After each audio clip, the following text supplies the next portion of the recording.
Since ito yung first time na magre-recap ako ng Super Sentai, unahin natin yung first one na napanood ko.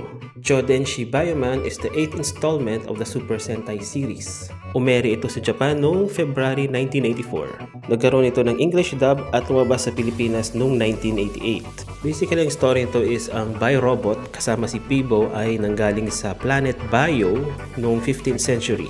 Pagdating nila sa Earth, nilagyan nila ng bioparticles yung 5 tao. After 500 years, lumitaw ang Neo Empire Gear sa pamumuno ni Dr. Man. Hinanap ni Peebo ang 5 tao para maging Bioman. Sila ang descendants ng original 5 na binigyan ng bioparticles noong 15th century. Until eventually, natalo rin ng Bioman si Dr. Man. So ano yung mga milestones ng Super Sentai series na to?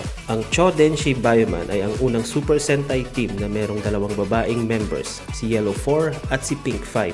Sadly, namatay si Yellow 4 sa episode 10 and a new Yellow 4 was introduced in episode 11.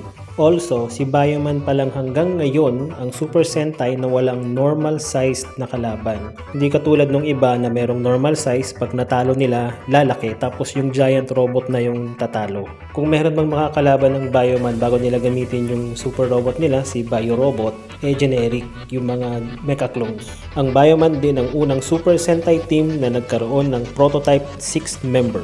Prototype kasi 2 episodes lang lumitaw si Magna Warrior. And that's Bioman without spoiling everything.